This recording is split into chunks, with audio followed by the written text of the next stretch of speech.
Independência do Brasil, mais do mesmo? É sobre isso que a gente vai falar hoje aqui no Leitura do Tempo.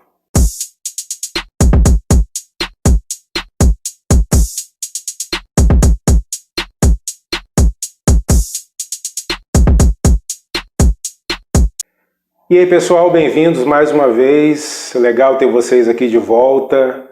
Tem novidade, o canal Leitura do Tempo agora está no Instagram. Nosso perfil lá é @Leitura do Tempo, tudo junto. Segue a gente lá, a gente está falando sobre tudo. Política, cultura, música, filme, arte, cultura pop, cultura nerd, tudo numa pegada histórica, tá bem legal lá.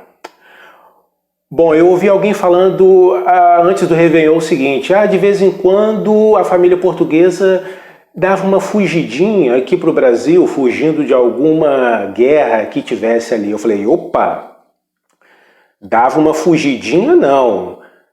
A família portuguesa veio para o Brasil uma vez e ficou aqui 13 anos. E não foi fugindo de uma guerrinha, foi fugindo do bloqueio continental de Napoleão. Bom, ali é que tudo começa, com a chegada da família portuguesa para o Brasil. E, diga-se de passagem, no Ocidente foi o único fato, o único imperador que se muda para um outro país. Ali estava o início da independência do Brasil. Bom, a família real não veio para aqui sozinha, na verdade. A coroa portuguesa se muda para cá e junto dela todo o aparato burocrático administrativo português. Isso quer dizer o quê? As instituições com seus ministros e o exército. E toda a riqueza de Portugal também. Todo o ouro de Portugal veio também. Para vocês terem uma ideia, vieram aproximadamente 15 mil pessoas aqui para o Brasil com a vinda da família real. Chegaram no Rio de Janeiro e já de cara acontece a primeira emancipação do Brasil, que foi a emancipação econômica, de certa forma, né? Melhor dizendo. Porque houve a quebra do Pacto Colonial. Pacto Colonial, colônia só pode comercializar com a metrópole. Só que agora a metrópole estava aqui, a metrópole se mudou, a administração se mudou. Falando com minha filha, eu disse, você sabe exatamente como que se deu a independência? Eu expliquei para ela, pensa em duas lojas, uma é a matriz, a outra é a filial. De repente, por um motivo qualquer, o dono, o presidente, o gerente se muda com um escritório, com RH para uma filial, para a filial. E deixa a matriz sem escritório, sem RH. Toda a papelada vai ser assinada agora na filial. A filial vai ter mais autonomia, vai poder fazer compras mais ágeis, vai poder tomar decisões mais ágeis. É mais ou menos o que acontece com o Brasil. E o pacto, a quebra do pacto colonial dá o quê? Independência, uma certa independência e lucro para a burguesia comercial. Apesar de que teve também prejuízo, porque havia uma parceria muito grande entre Portugal e Inglaterra. E agora, estando aqui, os produtos manufaturados da Inglaterra se sobrepunham aos manufaturados aqui do Brasil, ainda colônia. Bom, mas uma outra questão também que aconteceu com a vinda da coroa portuguesa para cá foi uma espécie de europeização do Rio de Janeiro, que agora era a capital do Império Português. A coroa portuguesa administrava o seu império, as colônias da África, as colônias do Atlântico, através daqui do Brasil, a partir, melhor dizendo, aqui do Brasil. Então, o que acontece? Eles querem transformar a colônia numa espécie de Portugal, de uma Europa. Então surge a partir da vinda da família real para o Brasil em 1807.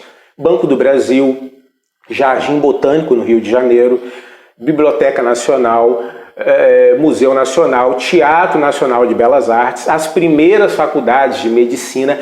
Há um boom cultural, intelectual aqui na colônia ainda.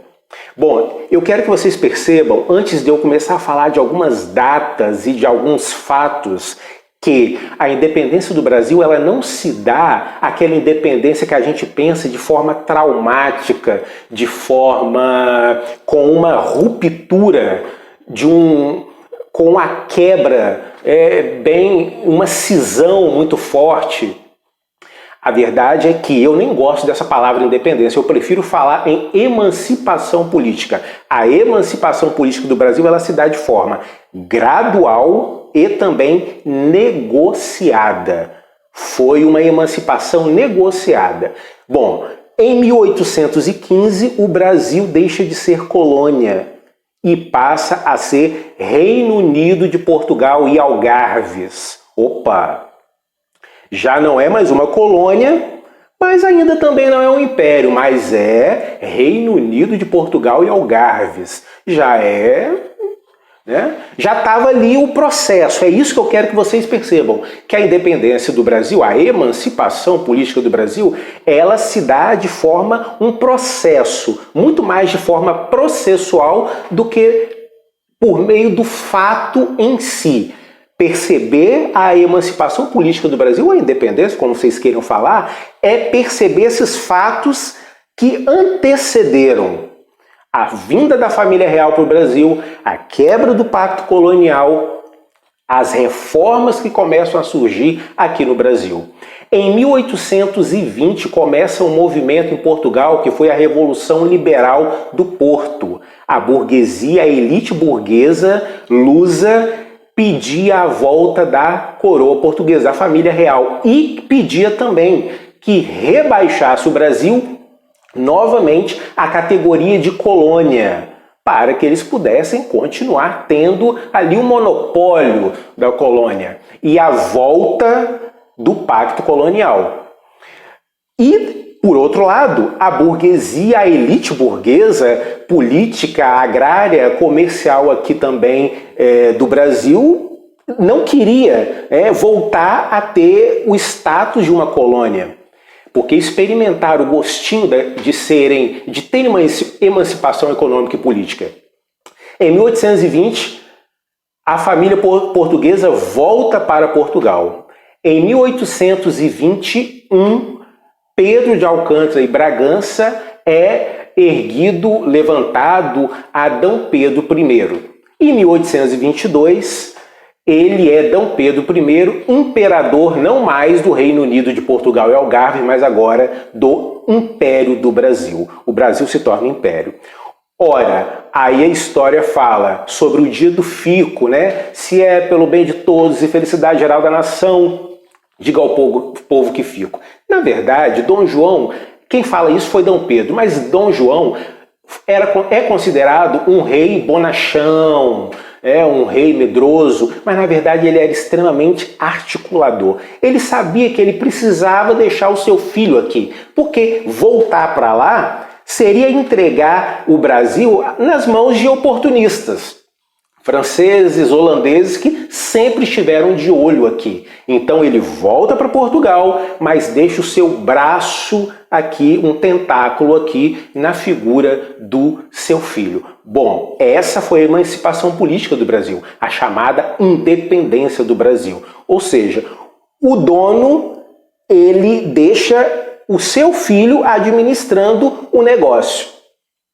Continuamos ali a ser uma extensão de Portugal. Bom, no final do século XIX, início do XX, começa uma série de obras, de pinturas, retratando a independência do Brasil, livros didáticos são feitos, rememorando esse momento e colocando até símbolos. A figura de D. Pedro como um herói da independência, uma independência que nos faz pensar em ruptura, numa luta, num primeiro momento, até que lá em 1825 começa sim uns focos de contestação aqui. Mas isso é assunto para um outro vídeo. Vamos ficar só nesse fato aqui, que se deu de forma, como já falamos, muito mais gradativa e negocial do que de forma de uma ruptura, de uma forma traumática. Bom, mas